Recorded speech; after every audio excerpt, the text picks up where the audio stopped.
On today's show, I am joined by Tyler Jones, good friend of the podcast, for part one of a two-part chat, plus all the breakdowns from Hawks Magic and a third straight win for Atlanta. We'll get into all of that and more coming up.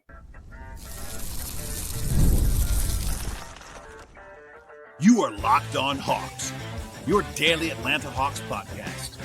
Part of the Locked On Podcast Network. Your team every day. Hello, friends. Welcome to episode 1909 of the Locked On Hawks podcast. I am your host, Brad Rowland, coming to you on a Monday evening into Tuesday, and I want to encourage you at the top of the show, as I always do, make it your first listen each and every day here at Locked On Hawks. Check us out and subscribe to the podcast anywhere you find your podcast. That includes Apple and Spotify. It also includes YouTube, so please like this video on that platform as you're watching it and help us to spread the word about the podcast. Most of today's show, we'll be diving into my conversation that I had with my friend Tyler Jones. It's actually beginning a two-parter. This is part one of two with myself and Tyler.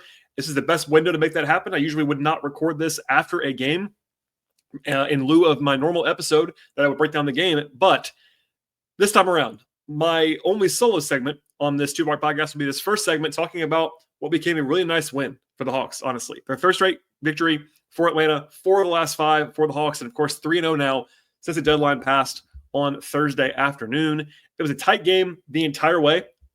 Like literally the entire way. No one led by more than 8 points in the entire game. The Hawks led kind of midway through the second quarter of the game. A lot of big run to end the first half and then went down by 7 at halftime. And the second half actually played really well in the third quarter, took the lead in the third despite Paulo Banchero having 20 points for Orlando in the third quarter alone. It was very tight in the fourth quarter. Unfortunately, one of the bigger things that happened was not result related, but actually injury related for the Hawks. Within literally about 30 seconds of game time, both Larry Nance Jr. and Vit Krejci left this game. Nance went right to the locker room. It did not look good. It was announced to be a right knee injury. That's all the Hawks have said about that injury at this point in time as I record this on Monday evening into Tuesday. And then, literally one possession later, basically, a reckless play by John Isaac of the Magic fouls Vit from behind on a fast break in hard fashion. He lands on his back, went off gingerly, did stand to make the free throw, but that was kind of it for Vit, and it's been called a lower back contusion. Fortunately, the Vit one seems to be avoiding anything serious. He might be out for a couple days because it's going to be really, really painful for him, I'm sure. But the one long-term that I have my eye on, obviously, is Nance. And as we get to with Tyler, there's some uncertainty with Clint Capela right now, but I think that obviously he's around the team. If Nance is out for a while, they could definitely use Capela. They could use Capela probably even right now. But either way, obviously a lot of attention paid to that, and hopefully those guys are both okay, and we'll learn more about that on Tuesday into Wednesday probably. Elsewhere in the fourth quarter, Trae Young had a rough one in this game. He was actually quite good in the fourth. He had 5 straight points to give the Hawks a 5-point lead with 5 minutes to go. That was their biggest lead in the entire second half, was up by 5 at that point in time until the very end of the game when it actually led by 6 in the final minute. But back and forth, a nice pick and roll from Trae to Okongwu, where Okongwu drew a foul going downhill with about 90 seconds left to go up by 4. That was a big swing in the game, I thought. And then they forced a miss by Franz Wagner, and the Hawks didn't get the original defensive rebound, but they ended up challenging the call that was out of bounds off of Atlanta. It was pretty much an auto challenge, I thought, by Quin, but he did the right thing there. They won it, got the ball back. They didn't score on the possession. It was actually kind of a bad possession, but on the bright side, they wasted the entire shot clock. So up by 4, that's not the worst thing that you could possibly do to get a dead ball, kind of mini turnover basically at that point in time. And then the biggest swing, honestly, was actually they got pretty lucky on the next possession, up by 4. They allowed a pretty wide open 3 to Kentavious Caldwell-Pope, Georgia's own, KCP, and he misses it. They get the rebound. They get the ball to Trae on the inbounds pass. He makes both, and that basically seals the game for the Hawks to end up winning this one by 6 points, 112-106. So overall, what I would say is it was a defense-first win in some ways for the Hawks. They allowed 106. They had a 107 defensive rating, despite the fact that Orlando is the worst shooting team in the league this season, and they made 40% of their threes. And the Hawks still won this game despite that, which is a good sign. They did allow 68 points to Franz and Paulo, but that was basically it for Orlando. A lot of the supporting guys were not really effective in this game. And look, they allowed those guys to play through them. That made sense to some degree. They stopped everybody else, and that was kind of what mattered. They forced 18 turnovers defensively, and they also did a great job on the defensive glass, only allowing 9 second chance points in the game. So generally speaking, the Hawks were quite good on defense in this game. And yes, Orlando is not good offensively. That is worth keeping in mind and kind of grading on a curve to some degree, but the Hawks did go on the road here and play well enough to win defensively, which is a sort of a headliner for me from this contest. Offensively, it was not particularly impressive overall, but they did shoot it well, which definitely helped, and they were legitimately good on offense after halftime. So for the game, they had 63% true shooting, which is a great number, including 69% true shooting after halftime and a 124 offensive rating in the second half. And that's very impressive, especially on the road against Orlando, who is legitimately, they are great defensively. And that was a pretty impressive performance. They did have 29 assists in the game. The secondary stuff, though, was kind of rough on the margins. They had 17 turnovers in the game, did very little on the offensive glass. But fortunately, as I already said, they were good in those areas on defense. So it wasn't like they got killed. In fact, it was basically dead even in the possession game. And as I noted actually yesterday's show in the preview, Orlando is awesome at dominating the possession battle, and the Hawks did not get dominated in that area, which definitely ended up being an important factor in the game. And it was kind of a weird one, though. Like, okay, 10 guys played for the Hawks. Not a surprise, any of the 10 that played. All of them had 8 points or more. So extremely balanced offense, obviously, for the Hawks. Also, nobody had more than Trey did with 19, and that included the late flurry from Trey, who was not very good in this game. So it was really, really balanced all the way across. Trey in the big fourth quarter, he had 19 points, 8 assists. I thought he was not very good most of the way. It was good in the fourth. Below average game for him, but still. Karis LeVert, 18 points off the bench was very, very important. 8 rebounds as well. I thought he defended well in this game. You kind of see the total package there from Karis in this one. Dyson was Dyson with 4 steals off the bench. 4 steals in the game and 4 assists in the game. 10 points was very, very solid all across the way. And then Terrence Mann off the bench was really, really good. Actually, only took 4 shots. And if you missed it, by the way, I talked about Terrence in depth with Robert Flom on yesterday's podcast, the newly acquired guard/wing for the Hawks. He played well in this game, I think, on defense in particular as well. No one really struggled badly for the Hawks. In fact, like outside of Trey, who was pretty rough for him, everybody else was kind of fine in this game. Ricochet was pretty good, had 4 assists. Mo Gay didn't play a ton, but did start this game. Made 2 threes, was kind of all over the place, but not in a bad way necessarily. Okongwu was fine in this game. Krejci hit a couple of shots that were important. So no one really struggled outside. I guess maybe Niang was 2 for 7 from the floor. But, a rock-solid game for the Hawks, despite the fact that it was not always pretty, and it was not always pretty if you watch this one. But a very important win, and again, 3 in a row now, 4 out of the last 5, and they're now actually ahead of Orlando in the standings. Only a half game behind Miami. They are right there in that 7, 8, 9 battle for the Hawks. And a lot of people kind of wrote the Hawks off to some degree at the deadline. People talking about that kind of being this disastrous outcome. Never saw that personally, but these 3 wins are really important. They're going to have a tough test in their final game before the All-Star break. On Wednesday, they go back to New York, who they've played seemingly 100 times this year. But the Knicks are obviously quite good. That's a difficult test for sure. And the only game they have next, by the way, in the next 9 days, they have 1 game because of that All-Star break in between. But if nothing else, a very nice stretch here for the Hawks. Good vibes. Obviously, the big thing beyond the win is just hoping that Nance and Beat are healthy. But in the meantime, a good win for the Hawks. And I'll leave it there for now on the game in particular. We'll get to some stuff, I'm sure, on this game when it comes to Tyler and I talking about the Hawks. And part 2, by the way, is available for you in the same podcast feed right now, listening to part 1. But in the meantime, we'll get to our work bar partners, and I'll come back with myself and Tyler Jones. Today's show is sponsored by WayFair. After the holiday hustle, there's nothing like giving your home a little bit of TLC. I always find that decluttering and refreshing my space actually helped me getting back into a routine after the holidays early in the year, whether it's tidying up, clearing out, or just want to give your space a new look and start the year. WayFair has everything that you need, all within your budget as well. I've been looking for furniture in recent days, and their huge selection makes it really easy to find pieces that fit my style and my budget at the same time. That's a great combination, of course. Personally, my thing with WayFair that was my favorite thing personally is the free and hassle-free delivery, even for the larger items. That's huge for me. I'm gone a lot. It's not always easy to have things delivered to my place, but it's very hassle-free and easy and free when it comes to WayFair. The website is also easy to navigate at WayFair as well. Find anything you actually need in no time. And it's something for everyone and every style and every home, no matter what your space or your budget happens to be. WayFair makes it easy to tackle your New Year's home goals with endless inspiration for every single space. Give your home a refresh you need right now at WayFair, and the place to go is wayfair.com. Head there right now. That is WAYFAIR.com, wayfair.com. WayFair, every style, every home. I am joined once again by a good friend of the podcast, Tower Jones, doing me a solid, recording late on a Monday evening. What's going on? Brad, I got a question. So on a scale, You always do. on a scale of 1 to 10, how mad were you when Kirk Cousins admitted to being hurt and trying to play? That he obviously hurt his shoulder or arm, and it clearly obviously affected his ability to throw the football, but he was hiding it and trying to play through it, and the coaches just let him. So like on a scale of 1 to 10, how mad were you that he basically punted the Falcons' chance of making the playoffs for the first time in like 7 years? I was at least mildly annoyed by that because, especially like you already laid out, it was the timeline that he laid out was like, oh, exactly when he stopped playing well. It was like he couldn't play anymore. Yeah, that was not the most fun thing in the world. By the way, if you're a new listener to the podcast, this is what Tower do at the beginning of the podcast. Tower girls about the Falcons. I mean, that might help his trade value. Yeah, I mean, Myles Garrett for Kirk Cousins, straight up. That's what I was told. There we go, Brad. Brad.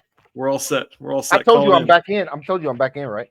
I think you did. I don't think you told me, but I think your actions have told me. I think you're talking more about them. Big Pen and Drake. Like Drake London was getting me, but then Big Pen showed up. I'm like, a quarterback that could actually throw a deep ball. First time since Vic. He has a cannon of an arm. All right, we're off the rails. Here we are. It's late Monday night into Tuesday. The Hawks just beat the Magic on the road. Before I brought you in, I talked about that for a few minutes.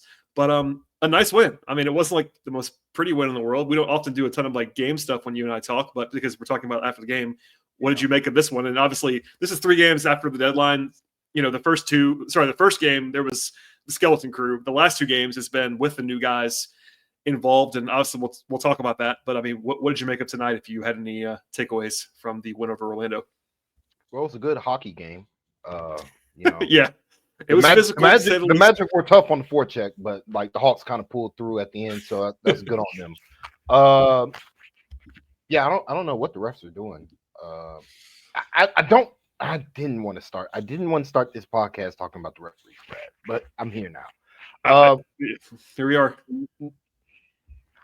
You can't just let the team play with super physicality and then not see that it's going to eventually escalate. Because, like, to me, what happened was like the Magic were getting frustrated that they couldn't get good offense, like all game, and so they were just being reckless. Like they're, and unfortunately, it resulted in Vit Krejci and Larry Nance both. Larry looking like to be a serious injury. Off of reckless fouls, like just and Mo got elbowed in the face by Batazzi. That was nonsense, but yeah, I guess Batazzi thinks he's a tough guy by elbowing him and then walking up the floor. But whatever. But like those 2 fouls. Hopefully they're not serious, but the Nance one looked really bad. Like I think Vit might be able to stretch it out a little bit. Vit's gonna hurt. I think when I was like, Vit's gonna hurt for a couple days. The type of injury that looked like that was like, if he's lucky, maybe he just got his leg like hyperextended his knee, maybe. But like I don't know. That was that was a soccer foul from Franz Wagner. I'm like, well, and Nance also, if that was a soccer match, that'd have been a red card, like full stop. If you watch Nance's reaction, and that's what I wanted, because Nance is a vet. Like Nance has been through a lot of stuff. He immediately called for the sub right away. I think he knew something's wrong. I don't know how bad it is, but like he was like, no, this is not good. And people I saw on social media like talking about his ankle. I was like, guys, it's his knee, I think, and it is. So as we're recording this, we don't know, but hopefully it's not as bad as it could be for either one of those guys, especially for Larry. But yeah, I mean, it was a weird game. The flagrant one for Isaac could have been a flagrant 2, I thought maybe, and wasn't. But the Hawks. This is a thing. Actually, I want to ask you this. It's been a theme all year. Obviously, this is kind of a different team now. They brought these 3 guys in who have helped them already. But I've been impressed with the Hawks all year with their like resilience and like kind of scrappiness. It's It's mental not always, yeah, they've been good. And that doesn't mean they still lose games they shouldn't lose sometimes. Like, it's not like you're perfect, but it strikes me, like, as someone who's watched a lot of basketball for this franchise for a long time, like, it's kind of been outlier impressive to me that, like, they just don't ever roll over. Like, tonight was not a big comeback, but they were, like you said, they were getting beat up. Like, Orlando's very physical, which Quinn talks about after the game, and the Hawks played up to that. Like, they were not. I mean, they were bothered by it, but they weren't bothered by it to the point where they just kind of stopped being physical. Like, they try to give it back to them, and I don't know. That I keep coming back to that, but I feel like it's something that I can't get away from. The Hawks have just been really resilient all year long, and it's been, impressive. They're not winning every game, but that's kind of what I keep saying. That's an immense credit to the guy who's currently their second best player on the team, which is Dyson Daniels. Like, I remember one of the podcast topics we had on 18 on 29 before the season started was like, who's going to be the leader on the team? And I don't know how we got there, but I just talked about Dyson's defense, and I said that's leadership to me. The way he defends, the way he consistently defends, and the way he consistently plays hard is leadership. And I really do believe that this team has taken a lot of what Dyson does, and they've applied it to the entirety of the game. Like, they're always defense. This is a defense first team. They're always in it because they keep competing. At the end of the day, they're going to keep competing. They're going to keep working to problem solve their issues, either on the offense or defensive end. And I think that a lot of credit needs to go to Dyson Daniels on defense, because Trey's got a lot of criticisms. He wasn't particularly good. I don't think he was particularly good tonight. But like, the thing about Trae Young is he's mentally tough, and he always believes his team's going to win. Like, he always believes it, and he plays like it on the offensive end.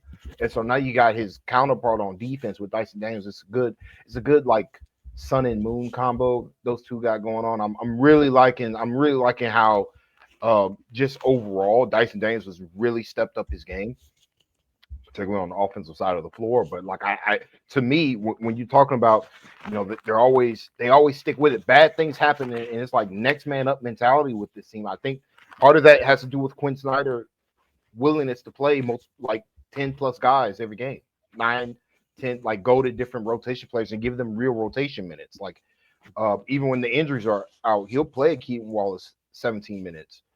He'll play Garrison Matthews 18 minutes. Like, he'll play he played David Roddy like 17 minutes, like, and get him killed. But when Quinn decides you're going to be in his rotation, you're going to play, and you're going to get opportunity. And I think that as well, that mindset of, if I'm going to get in the game, I know Quinn's going to trust me to make the right plays on both sides of the floor. And I think it's a combination of, Dyson's like this all-world defense plus like, the culture Quinn wants to build for this team, which is Hawks DNA. Which I mean, there might be something to that if they're going to keep competing like this.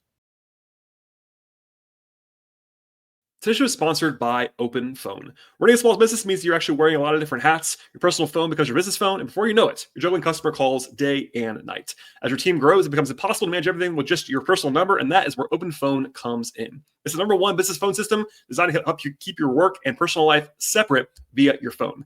For just $15 a month, which is the cost of just a few coffees, you can actually get a complete transparency and visibility and everything happening with your business phone number at one time. Open Phone works through your app on your phone or your computer, integrates with the tools like HubSpot and hundreds of other teams that you're actually using. It's also using an AI-powered call transcripts and summaries as well, so you actually have a rundown of your calls and action items the second that you hang up on those phone calls. And if you miss a call, that's no problem as well. They have automated messages that are sent directly to your customer, ensuring that you actually never miss an opportunity to engage. Right now, Open Phone is also offering 20% off your first 6 months when you go to openphone.com/lockedonnba. That is openphone, OPENPHONE, openphone.com/lockedonnba for 20% off your first 6 months. Openphone.com/lockedonnba. If you have existing numbers, by the way, with another service, Open Phone will port them over at no extra charge. Check it out now at openphone.com/lockedonnba. So, we have to talk about the trade deadline. We're here, and I think you and I largely agreed on what they did. But, there was a lot of reaction to the Hawks Hold up, hopes. not topic one. Okay, I mean, do you want to talk about? We come back. Okay, we're not going to talk about Clint Capela. Okay, we'll do it. Let's do it right now. Okay, we're here. Okay, let's put the deadline on hold for now. So, Clint Capela has been inactive the last 2 games. He's been on the bench both games. As we record this, he warmed on the up. road, by the way. Yeah, so he's with the team. He's on the road. I am not in Orlando as we're talking, but the Hawks. I talked to 2 different people that were there that said Clint did a very normal looking warm up before the game tonight. I don't know what that means, but he did a warm up of some kind in his normal slot with the team.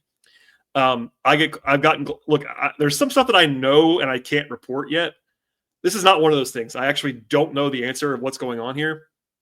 A couple of guesses that I have, but also this could also change based on Larry Nance. That's the thing. Like, we were going to leave with this. That's why I kind of forgot to leave with this, because of the Nance thing. I'm assuming, this is not an assumption that I know is true, but if Larry is out for a little bit, I think they're probably going to have to play Clint. I don't know if that's the decision they'll make or not. But I mean, what have you made of this? Because look, my only guess that I've delivered so far, it is definitely a guess, is that he didn't do any basketball stuff for 2 weeks, and maybe he's just not in condition to play. But it also might be, as I heard you guys talk about on East 29 as well, it might just be style play, and they want to go a different direction. So what do you think about this? It's definitely weird for a guy who's been a fixture for 5 years, basically. Yeah, it's not like it's different.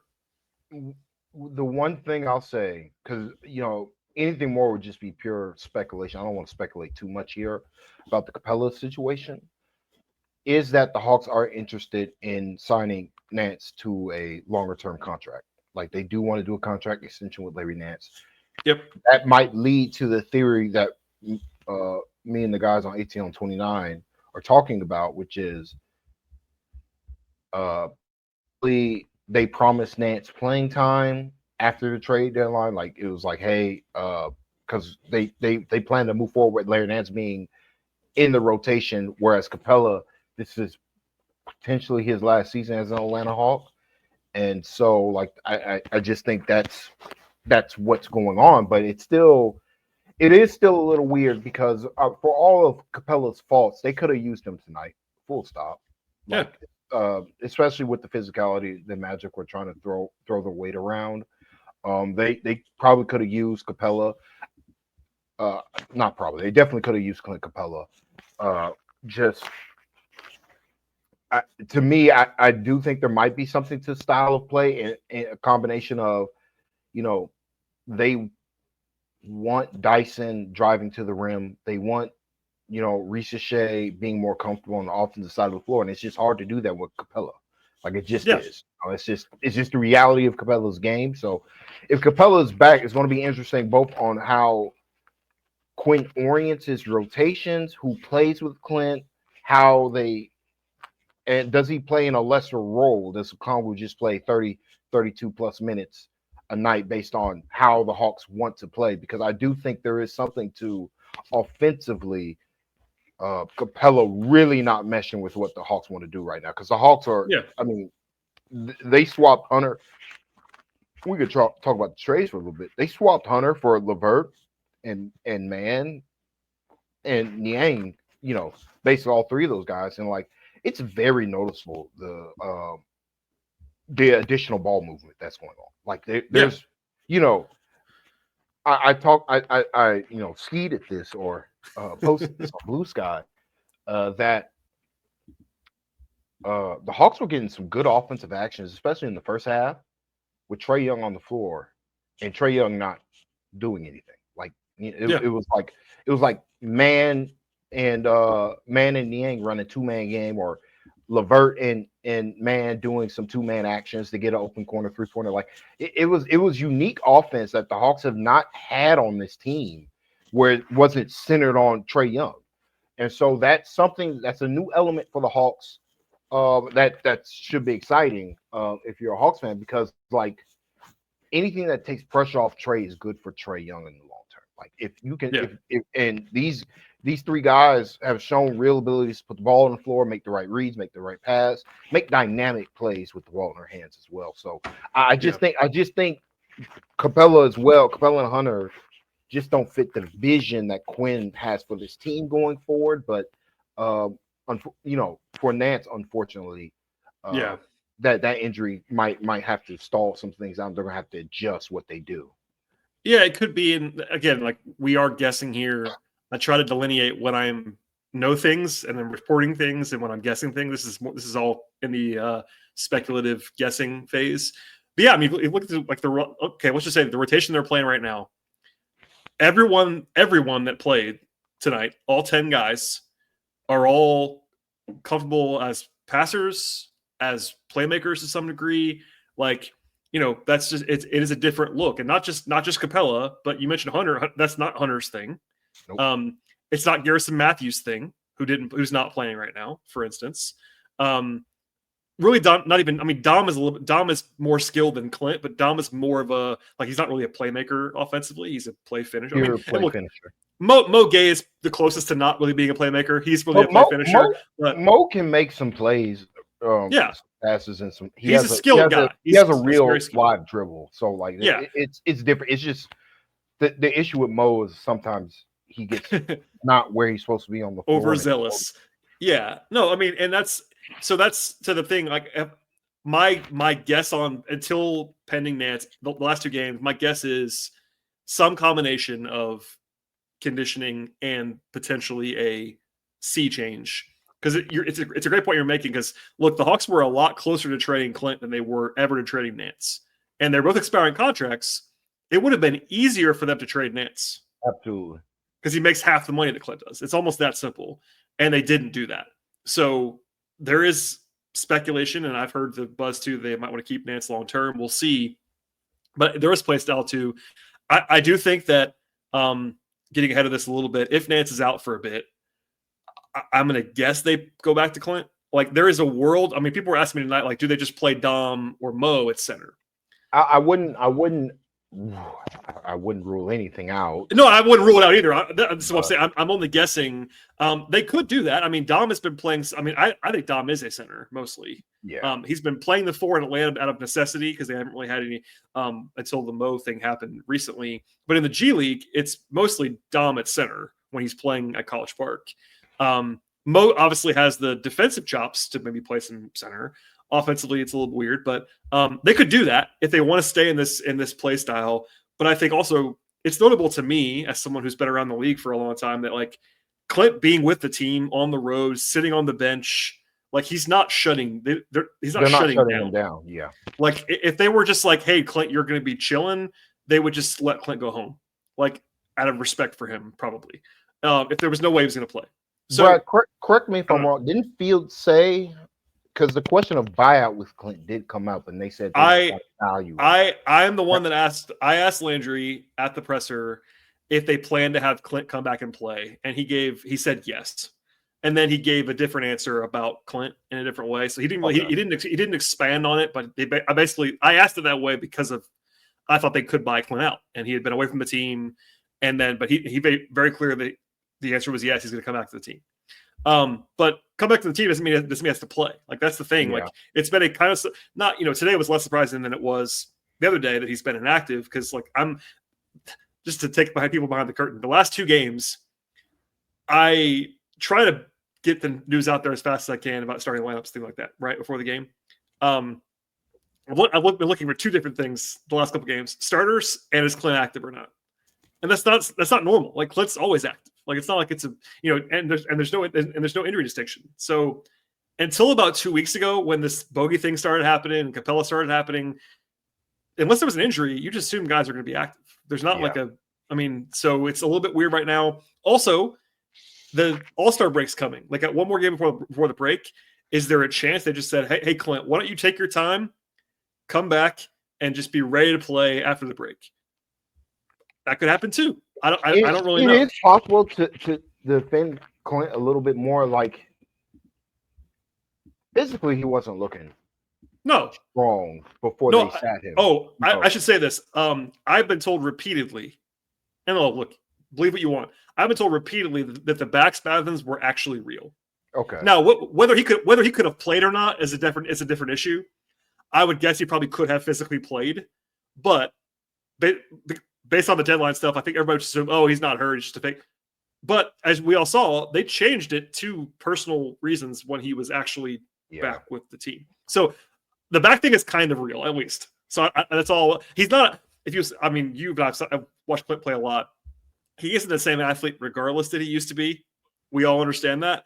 But there was a decline in him physically. It seemed like to me watching him in the last few weeks, and I think he's probably not healthy. By the way, he was the last guy on the team that played every single game this season, which shouldn't probably happen for Clint Capela in 2025. So we'll see. I mean, we're guessing on all this stuff, but it is interesting, especially now. I feel bad because the Nance thing happened just 2 hours ago as we're recording this podcast, but it throws a wrench in all of this because it would have been an even more interesting is probably the wrong word, but like even more uncertain discussion if Nance didn't get hurt today. Because I'm more confident now that Clint's going to play pretty soon than I would have been before, just because of Nance. I don't know.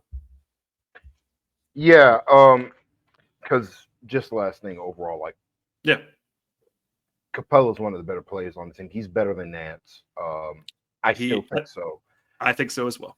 So like, and but play style matters. Play style matters. But there are going to be teams and situations where Clint needs to be out there on the floor. I just think going forward, if Nance and Capela are both healthy, I think it behooves Quin to orient his rotation based on the team he's playing.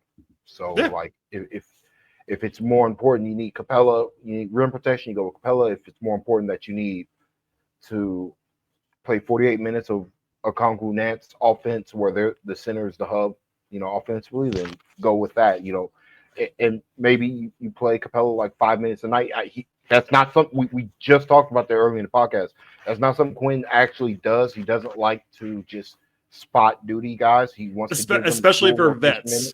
Especially for vets. But he does not like to do that very much. You're right. I feel him on that, but at the same time, like, it's winning time. Like, yeah, no, I get it. The 6th seed is in range, and I think it would be in the Hawks' best interest if Quin orients his rotation based on what is needed that night. So that's also pairings too. Like, and that's something we'll talk about actually as we get going more on this conversation.